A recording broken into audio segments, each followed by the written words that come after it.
오늘은 무엇을 항변하십니까? 라는 제목으로 함께 말씀 나누겠습니다. 오늘 우리가 읽은 말씀은 예수님께서 예루살렘으로 여행하는 첫 시작의 도시에서 일어나는 사건입니다.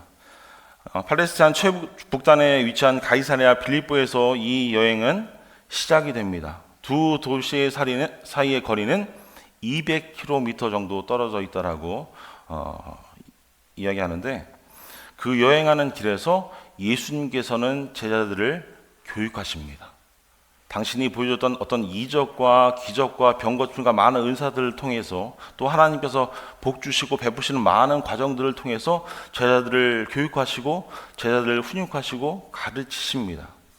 그래서 이를 통해서 제자들은 자신의 어떤 가치관들을, 내가 생각하는 그 메시아에 대한 생각, 내가 함께하고 있는 지금 이런 큰 이적들을 베푸시고 기적들을 베푸시는 예수님을 보면서 예수님에 대한 어떤 가치관들을 철저히 점검하고, 예수님이 정말 누구신지, 그분을 따르는 것이 무엇인지에 대해서 조금씩 알아가는 과정을 우리는 말씀을 통하여 볼 수 있습니다. 사랑하는 여러분, 우리가 말씀 보면서요, 예수님의 제자는 처음부터 잘 믿고 예수님을 잘 따라서 헌신된 삶을 살았던 그런 사람들이 아닙니다. 오늘 말씀은요, 예수님께서 예수님의 제자들에게, 특별히 그 제자들을 대표하는 베드로를 향한 책망의 말씀을 우리가 집중적으로 말씀을 나누기 원합니다. 예수님께서 제자들에게 묻습니다. 얘들아, 다른 사람들이 나를 누구로 하느냐라고 묻습니다. 그러자 뭐라고 대답하죠?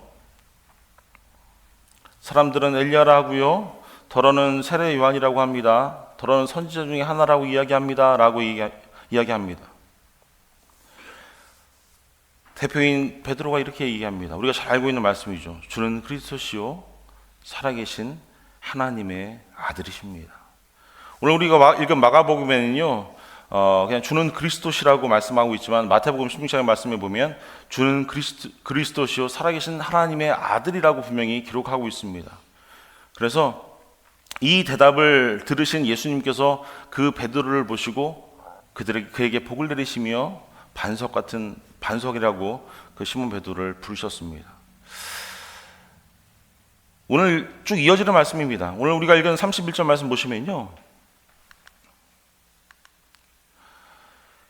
인자가 고난을 받아야 함을 그들에게 이제 가르치기 시작하십니다. 인자가 많은 고난을 받고 장로들과 대제사장들과 서기관들에게 버림받아 죽임을 당하고 사흘 만에 살아나야 할 것을 비로소 누구에게 가르칩니까? 제자들에게 가르칩니다. 예수님께서 자신이 행해야 한다고 하신 말씀에 4가지 일이 있습니다. 이 말씀 보시면 어떤 일을 경험해야만 했습니까? 예수님은 고통을 겪어야만 합니다. 그리고 버림받아요. 배척당하고 사람들에게 거절당해야 합니다. 그리고 이어지는 것은요, 죽임을 당해야 합니다. 마지막은요, 중요한 거죠. 사흘 만에 셋째 날에 다시금 살아나야 합니다. 이어지는 32절 말씀 보십시오. 드러내놓고 이 말씀을 하시니, 대놓고 말씀하신 거예요. 제자들에게 나 이런 사람이야, 인자는 이런 사람이야. 베드로가 예수를 붙들고 뭘 합니까? 항변을 했습니다. 그토록 예수님을 따르고 예수님을 믿기로 원해서 예수님의 제자가 되었는데, 이 베드로가 자신이 가졌던 어떤 가치관, 자신이 가졌던 생각과 달라서 예수님께 달려드는 거예요. 다른 성경을, 영어 성경이나 다른 번역본을 보면요, 예수님을 붙잡아서 예수님께 큰 소리를 쳤다라고 기록하고 있습니다. 항변했다는 건요, 항의했다는 거예요. 소리쳤다는 겁니다.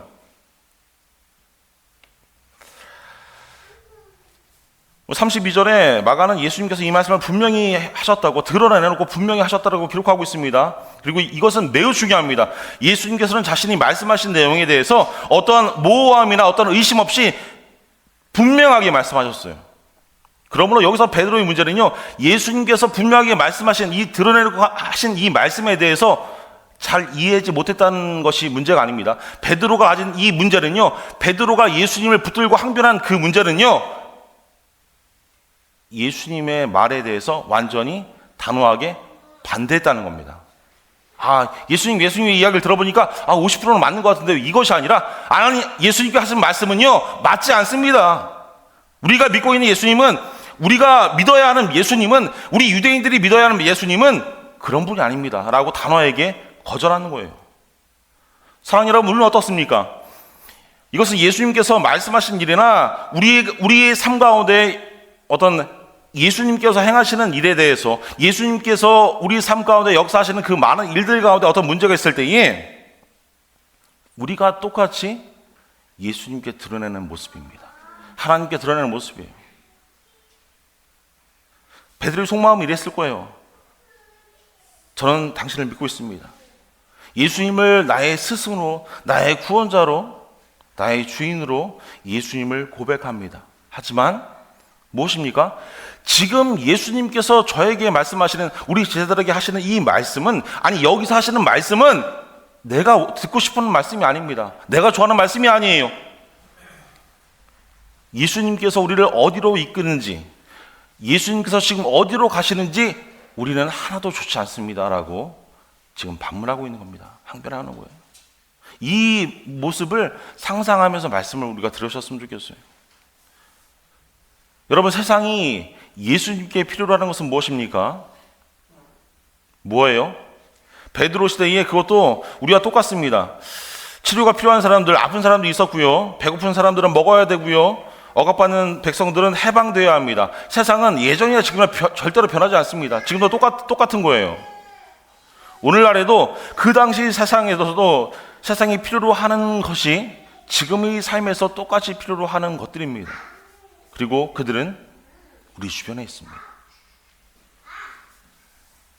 그리고 베드로가 가진 생각은 그런 거예요.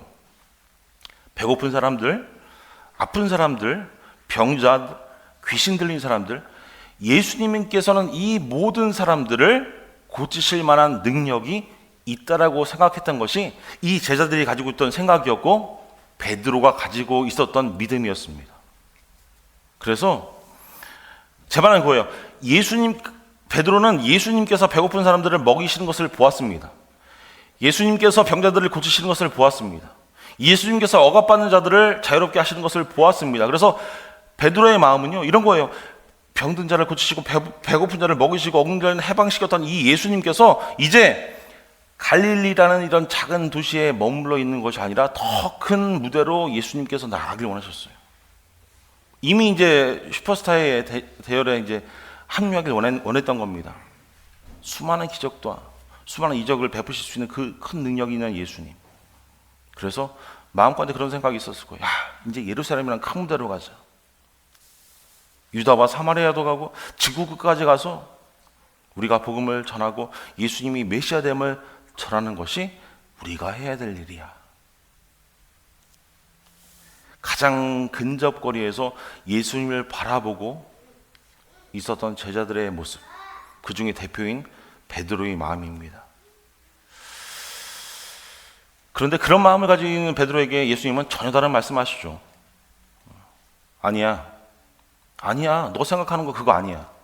인자가, 사람의 아들이 해야 할 일이 있는데 그게 뭐예요? 고통을 당해야 되고 거절을 당하고 죽임을 당하고 셋째 날에는 다시 살아나야 함을 그들에게 가르치십니다. 나는 더 높은 부르심을 가지고 있어. 아버지께서 나에게 하라고 하신 그 크신 부르심이 일이 있어. 그런데 베드로가 32절에서 예수님을 붙들고 항변합니다. 예수님을 바짝 잡아당겨서 예수님께 항의하는 거예요. 이어지는 33절 말씀 보시면 어떻습니까? 예수께서 돌이키사 제자들을 보시며 베드로를 꾸짖어 이르시되 사탄아 내 뒤로 물러가라. 너희가 하나님의 일을 생각하지 아니하고 도리어 사람의 일을 생각하는도다 라고 말씀하십니다.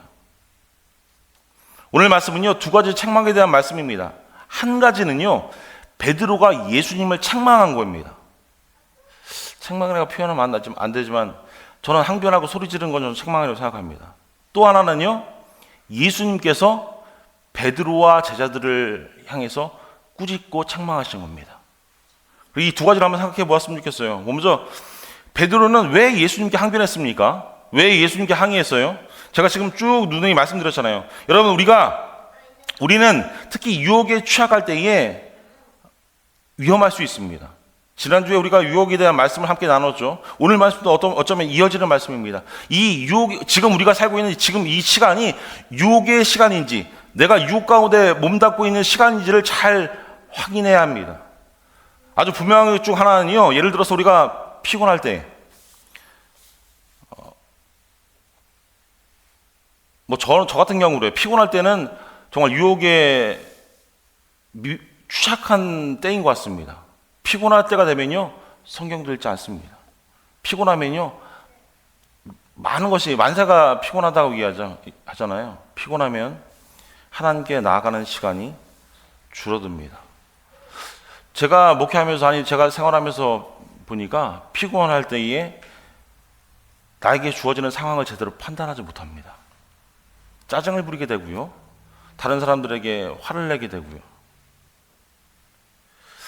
명확하게 그 상황을, 그 사건을 바라보지 못하다는 것을 알았습니다.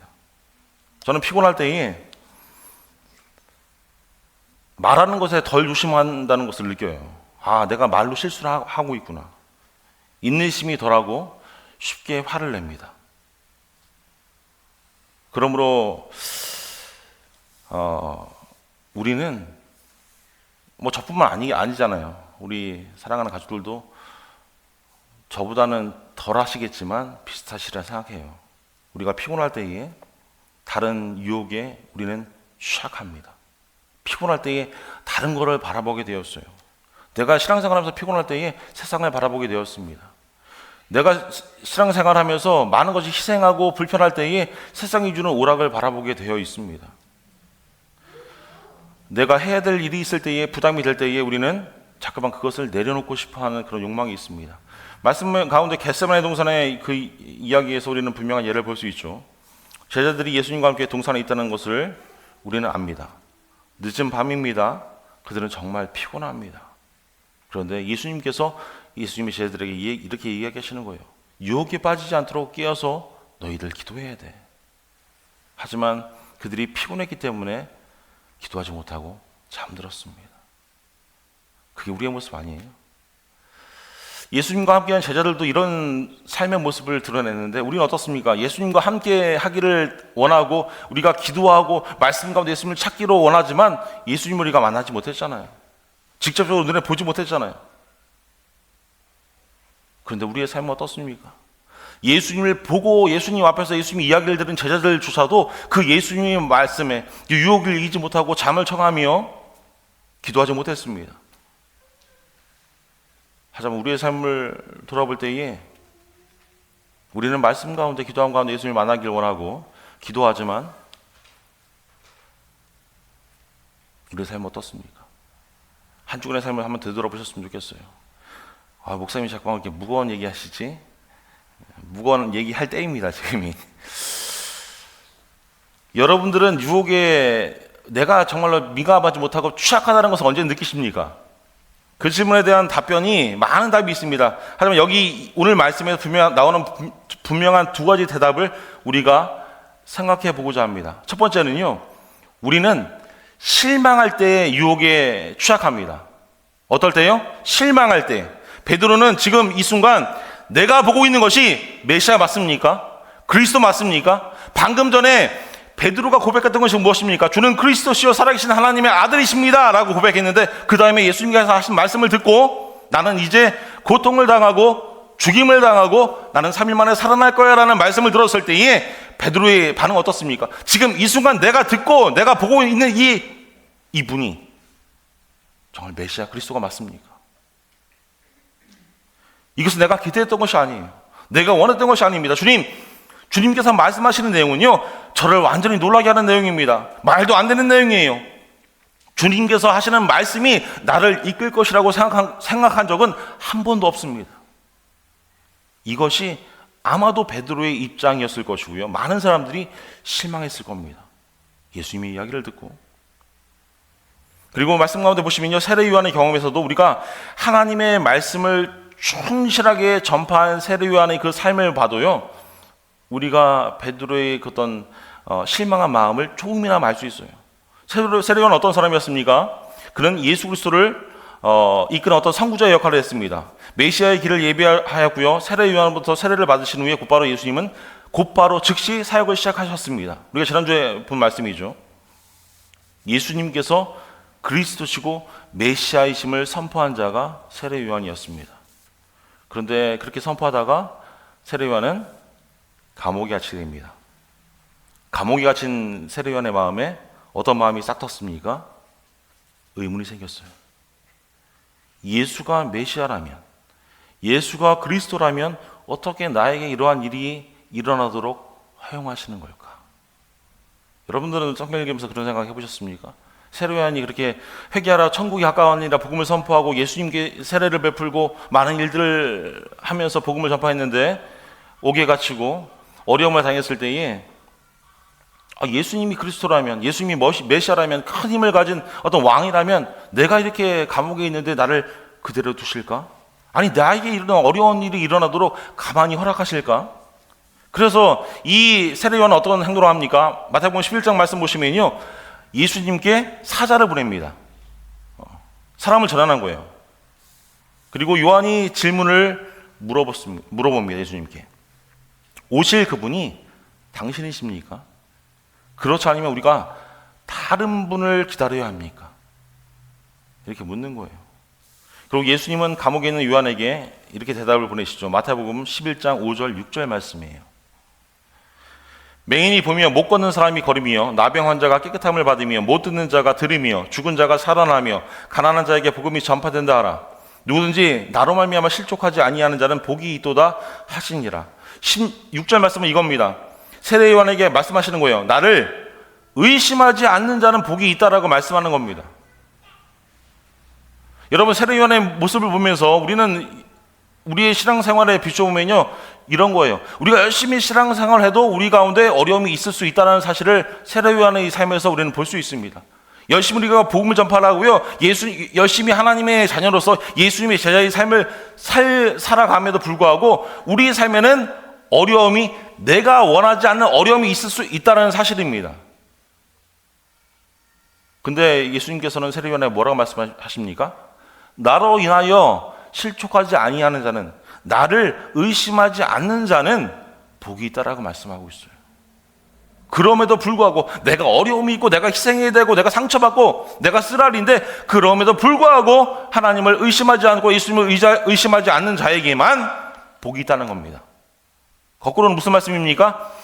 어려움이 있을 때 너희가 불평하고 불만하고 의심하고 하나님이 없다 여기면 너희 삶 가운데 복이 없다는 겁니다. 사랑하는 여러분, 예수님께서 우리를 고통스러운 길로 인도하실 때에 그리스도 안에서 우리가 가져야 하는 것이 무엇인지를 물어보셨으면 좋겠습니다. 고통 가운데서 저는 그렇게 기도합니다. 하나님, 이 고통 가운데 빨리 빼내주세요. 건져주세요. 하지만 어느 순간부터 기도가 바뀌었어요. 하나님, 이 고통 가운데 하나님께서 나에게 하시는 말씀을 좀 들려주세요. 좀 그런 영안을 열어주세요. 하나님, 이 일을 통해서 저에게 뭐를 가르쳐 주려고 그럽니까? 여러분의 슬픔 속에서도 하나님을 믿으십시오. 여러분들에서 잃는 여러분들의 손실 가운데서도 하나님을 신뢰하십시오. 실망할 때 유혹에 빠지지 않도록 하나님께 나아가십시오. 두 번째, 우리가 유혹에 취약한 때는요, 축복을 받을 때입니다. 첫 번째, 유혹에 받을 때는 실망할 때고요. 두 번째는 축복을 받을 때입니다. 마태복음 16장 16절에서 베드로가 주는 그리스도시여 살아계신 하나님의 아들이십니다라고 고백하자 예수님께서 즉시 베드로에게 말씀하시죠. 바요나 시몬아, 내가 복이 있도다. 이를 내게 알게 한 이는 혈육이 아니요 하늘에 계신 내 아버지시니라. 베드로는 예수님의 입술에서 자신에게 선포된 하나님의 축복을 경험했습니다. 아니, 경험하고 있습니다. 그 뜨거움을 가진 상태에서 예수님이 하신 말씀을 들었어요. 그리고 우리는 가장 축복을 받는 그 순간에 특별히 유혹에 취약하다는 것을 알 수 있습니다. 그러므로 오늘 우리 하나님께서 저와 여러분을 축복하실 때에 우리는 유혹에 취약하고, 성경은 그런 유혹을 오만함의 유혹이라고 우리에게 보여줍니다. 어떤 유혹이 우리에게 있습니까? 사랑하는 여러분, 자신에 대해서 너무 확신해서 더 이상 예수님의 말씀을 듣지 않는 그런 유혹. 여기 베드로에게 그런 일이 있었습니다. 축복받을 때에 깨어서 기도하십시오. 유혹에 빠지지 않도록 기도하십시오. 그리고 예수님의 겸손을 배우십시오. 우리가 살면서 누군가에게 무엇인가를 해야 한다고 생각하고 무엇인가를 말하고 싶은 유혹을 느낄 때가 있습니다. 제가 친구들과 관계하고 다른 목사님들과 관계하면서 가끔 그런 하나님 주시는 그런 마음이 있잖아요. 얘기하고 싶을 때가 막 있습니다. 근데 그럴 때마다 저는 말을 안 합니다. 이게 하나님 주시는 마음이지 내가 인간적으로 하고 싶어서 참지 못해서 해야 되는 마음인지 몰라. 저는 요즘에는 입을 좀 닫습니다. 근데 마태복음 16장 22절 말씀 보시면 이렇게 베드로가 예수를 붙들고 항변하며 이르되 주여 그리 마옵소서, 이 일이 결코 주께 미치지 아니하리이다 라고 말씀합니다.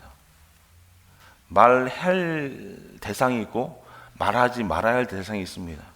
지금 누구에게 이야기하는 겁니까? 베드로가 예수님께. 이 당시의 상황에서는요, 랍비가, 스승이 제자에게 이야기하는 것이 상식적인 이야기고요, 듣는 것이 상식적인 이야기입니다. 그런데 제자가 스승에게 소리치는 거예요. 뭐라고요? 주님, 그렇게 하지 마십시오. 이 일이 결코 주께는 미치지 않을 겁니다. 주님께는 해당되지 않을 겁니다 라고 이야기하고 있는 겁니다. 베드로가 실제로 예수님께 하는 말씀이에요. 주님께서는 결코 이런 일이 일어나지 않을 것입니다. 제가 여러분과 여기서 보고 싶은 것은요, 베드로는 믿음과 거리가 멀다는 뜻입니까?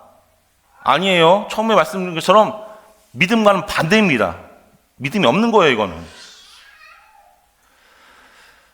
우리가 예수님을 고백할 때의 그 의미는 예수님을 우리의 구세주로, 우리의 주인으로 모시는 겁니다. 구원주로, 구세주로, 주인으로, 우리의 주인으로 모신다는 것은요, 주인의 이야기를 우리가 들어야 한다는 거예요.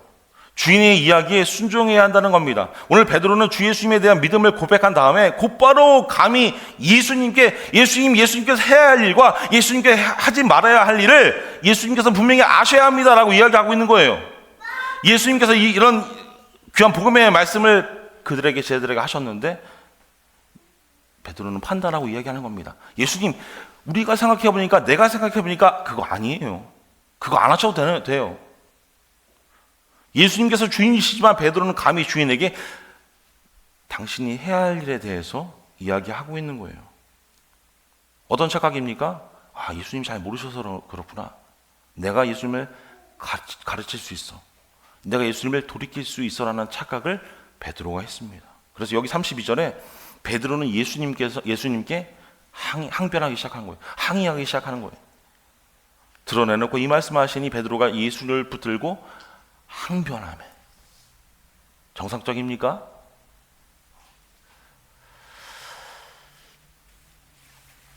우리도 마찬가지라고 생각해요. 우리 인생에서 어떤 상황에서 가장 좋은 어떤 결과가 우리가 날 거라고 우리 마음까지 너무 확신해서 감히 나의 생각을, 내가 이미 결론을 딱 지어놓고 예수님께 말씀드린 적이 여러분 없으십니까? 쉽게 말씀드리면 그거예요. 내가 결론을 딱 정해놓고 하나님께, 예수님께 기도한 적 없으십니까? 예수님, 요 결론대로 해결해 주시면 됩니다. 다른 생각 하나도 안 하셔도 돼요. 내가 이미 결론 다 정해놨으니까 요렇게만 좀 더 빨리 해결해 주시면 됩니다. 우리 대부분의 기도의 제목이 이런 기도의 제목 아니에요? 부끄럽지만 저도 그래요. 그렇습니다. 그런 적이 너무 많습니다. 그러다가 번뜩번뜩 이제 생각이 나죠. 이렇게 기도하면 안 되는데. 이건 우리가 해서는 안 될 기도의 제목입니다. 그리고 오늘 본문에는 그것을 이렇게 얘기하는 거예요. 너 주제 넘었어. 사랑하는 여러분, 주제 넘음을 경계해야 합니다. 우리 주제가 어디인지, 우리의 자리가 어디인지, 우리의 신분이 어디인지, 우리가 피조물의 역할을 감당해야 하는데 우리가 주인의 자리에 있을 수는 없는 거예요. 우리는 주인에게 구하는 일에 대해서 겸손을 배워야 합니다. 그러므로 베드로가 예수님께 주저넘게 항변하는 것에서 우리는 즉각적으로 배울 수 있는 두 가지가 있어요. 첫 번째는 우리는 위험에 취약한 시기를 깨닫는 법을 배워야 되고요. 우리는 예수님께 구하는 일에서 겸손을 배워야 합니다. 이것이 바로 우리가 베드로가 예수님께 항변하는 것에 대해서 배울 수 있는 내용이에요. 두 번째로 우리가 생각해 볼 것은 이제 바뀝니다. 예수님께서 베드로를 꾸짖는 말씀이 나옵니다. 여기서 예수님께서 제자들을 보시며 베드로를 꾸짖었다라고 기록하고 계시죠. 베드로가 예수님을 꾸짖었을 때에 베드로가 하려고 했던 이야기는요, 결론적으로 이런 겁니다. 예수님, 십자가로 가는 것을 가지 마세요. 십자가로 가는 길을 막는 겁니다. 그걸 꼭 기억하십시오. 예수님께서는 방금 인자가 고난을 받아야 한다고 말씀하십니다. 죽임을 당하고 3일 만에 살아나야 할 것을 가르치십니다. 그런데 베드로는 절대 그런 일이 예수님께 일어나지 않을 것이라고 이야기하는 겁니다. 하지만 만약에 예수님께서 고난당하지 않으시고 죽지 않으신다면 베드로와 우리는 지금 어떤 처지일까요? 죄 안에서 죽고 말 겁니다. 우리에게 어떤 미래도 없을 거예요. 커다란 시험은 우리를 사랑하고 우리를 지켜주려고 하는 사람들로부터 올 수 있습니다. 우리가 가까이 하는 사람들로부터 우리는 큰 실족함을 느낄 때가 있습니다. 교회 안에서 교회를 떠나는 분들 중에 많은 이유가 내가 그 사람을 믿었는데 그 사람이 나에게 이런 이야기, 나를 가슴 아프게 하는 이야기를 했어. 나를 실족하게 하는 이야기를 했어. 그래서 제가 들어보면요, 그 중에 80%는 맞는 얘기예요. 맞는 얘기입니다. 그 맞는 얘기를 듣고서 나는 실족했습니다. 목사님한테 가서 얘기하는 거예요. 난 실족했어요. 그 아무개 때문에 나는 실족했습니다. 저는 목사라, 속으로는 저는 그런 생각이 들어요. 난 목사라 얘기 못했는데 그분은 정말 사랑했나 보다, 저보다. 커다란 시험은요, 커다란 도전은 우리를 사랑하고 우리를 지켜주는 사람들로부터 오는 겁니다. 문제도 마찬가지예요. 우리와 가까이 있는 사람들로부터 옵니다. 오늘 베드로는 이렇게 이야기하는 겁니다. 아니, 현대를 살아가는 우리에게 많은 우리와 관계하는 사람들이 이렇게 이야기하는 거예요. 분명히 하나님은 너희가 이런 일을 당하는 것을 원치 않으실 거야 라고 친구들을 통하여, 가까운 사람들을 통하여 우리에게 이야기합니다. 네가 하나님을 믿는데 하나님을 믿는 백성이라면 그냥 편하게 살면 돼.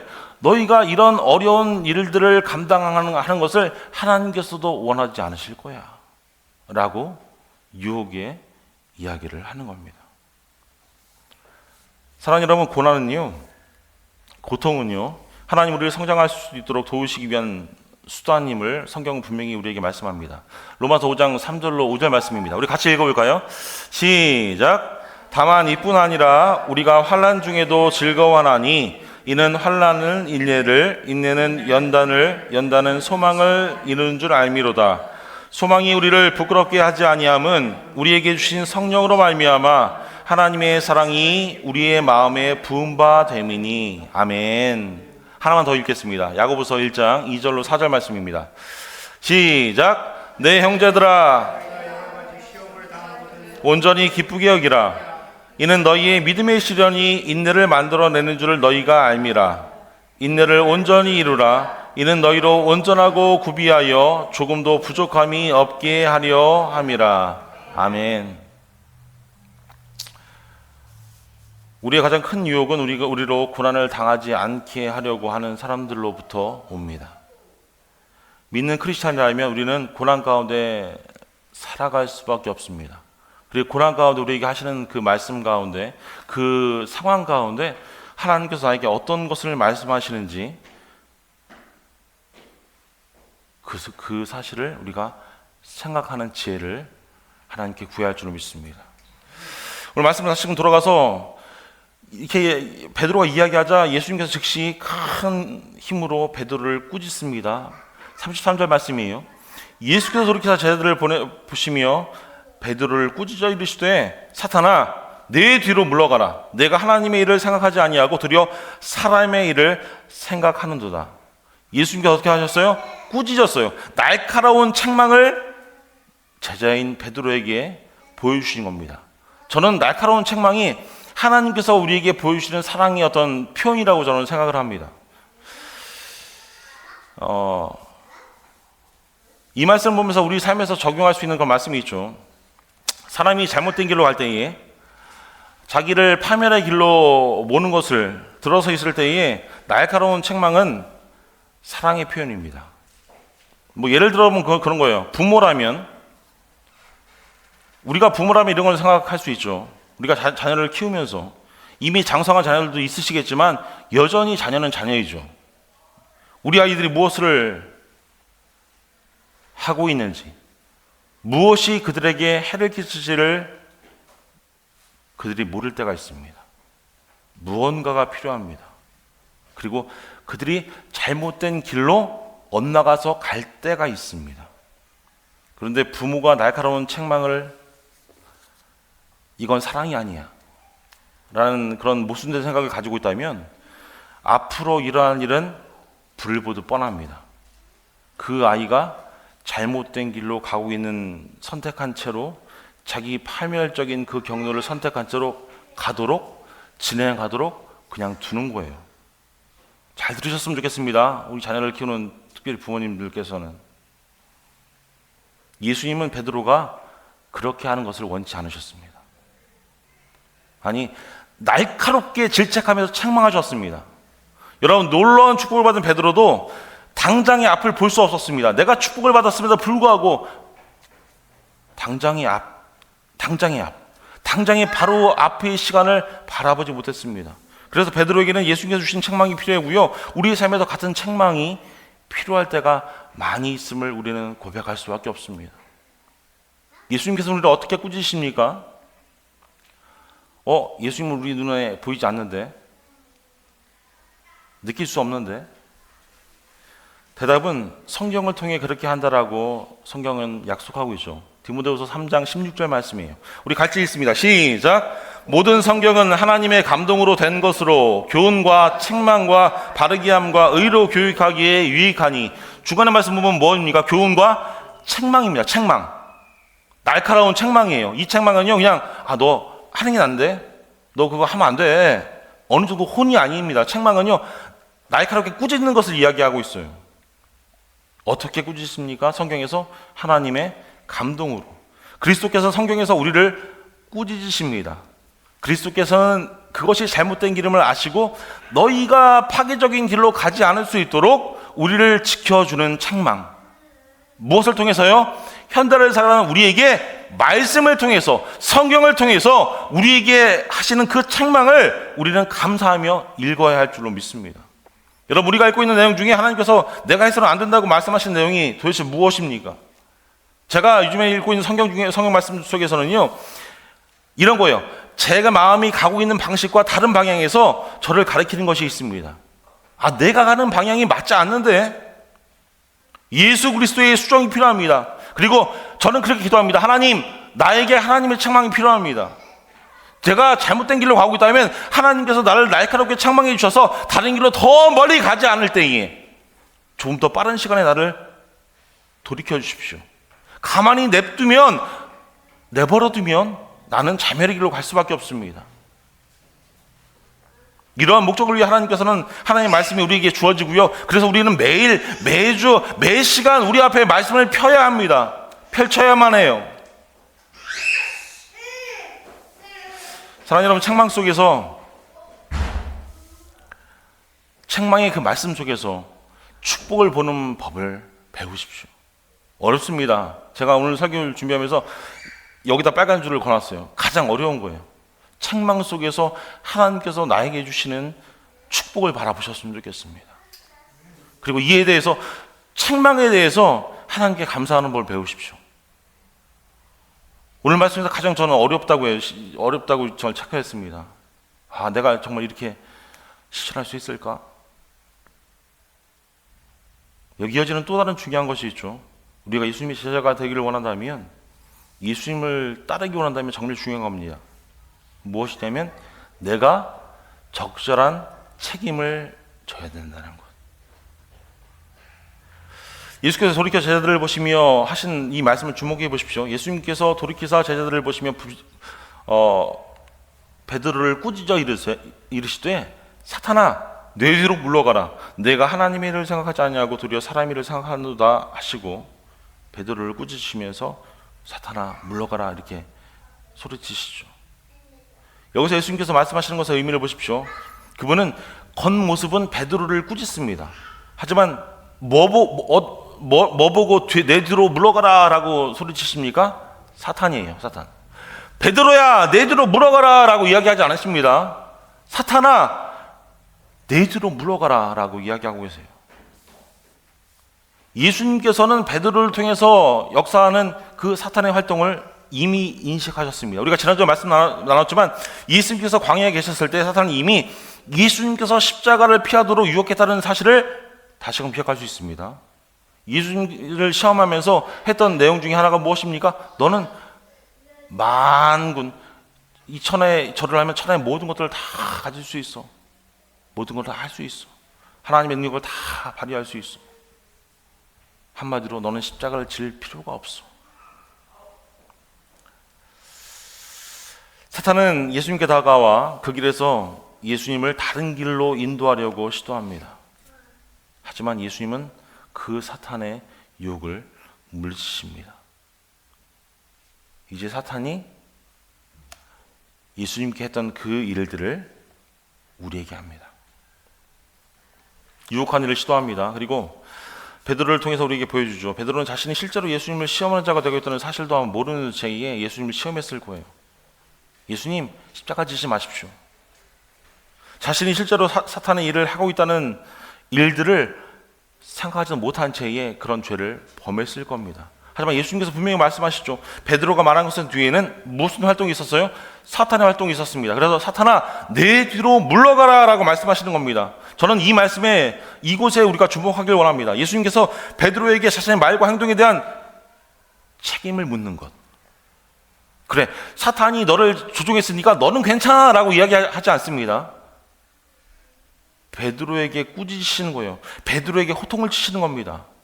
그러므로 어쩌면 베드로는 사탄의 활동에는 책임이 없지만 자신이 한 말에는 행동에 대한 책임이 있다는 사실을 꼭 기억하셨으면 좋겠습니다. 이건 매우 중요합니다. 오늘 말씀 가운데 사탄은 항상 우리가 하나님과 동떨어진 사람으로 살고요, 인간적인 관점으로 집중하게 애쓰게 만듭니다.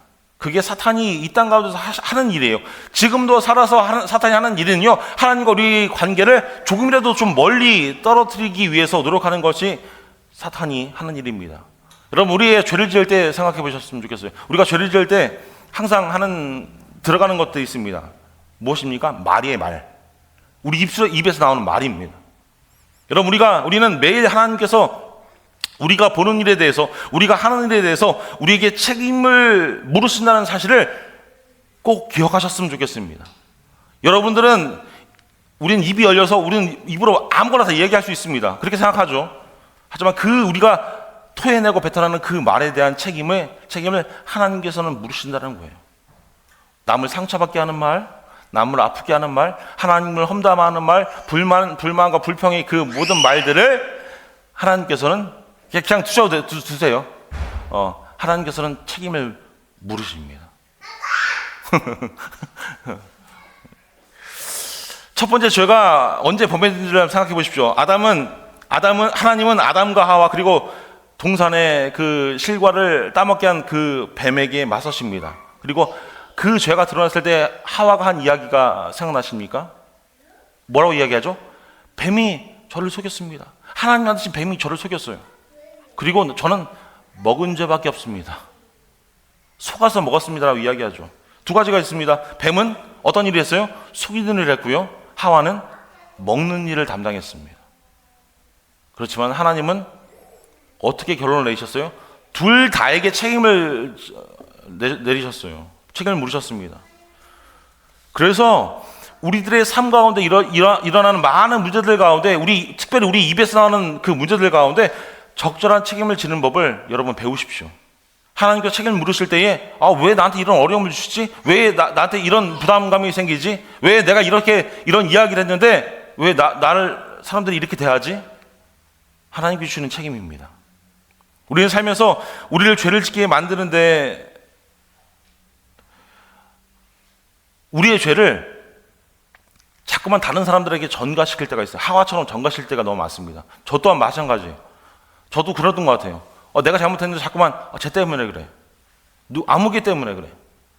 어린아이들이 하는 신앙 모습이 그런 거잖아요. 어린아이가 친구들과 놀다가 뭐 장난감을 부서뜨립니다. 그러면 꼭 아이들은요, 내가 부쉈다고 하는 애들은 한 명도 없습니다. 꼭 옆에 있는 친구를 얘기해요. 얘랑 놀다가 얘가 그랬어 라고 얘기합니다. 우리의 신앙도 마찬가지예요. 그거밖에 안 되는 거예요. 하나님, 얘 때문에 그랬어요. 얘가 속였어요. 하나님께서는요, 말씀 가운데 그들이 행한 대로 보응하신다라고 말씀합니다. 처리하십니다. 그래서 우리 삶 가운데 책임지는 법을 꼭 배우십시오. 배우셨으면 좋겠어요. 그리고 오늘 말씀 3절 후반절 말씀 보시면요, 하나님의 일을 생각하지 않냐고 도리어 사람의 일을 생각한다고 꾸짖으시는데, 하나님의 일에 대해서 깊이 있게 생각하십시오. 특별히 사순절의 기간 동안 오늘 말씀 가운데 나오는 하나님의 일은 무엇입니까? 인자가 고난을 받고 버림을 당하고 죽임을 당하고 제3일 만에 다시 살아난다는 그 귀한 복음의 말씀. 예수님의 마음에는요, 그것이 있었습니다. 그것이 하나님의 일입니다.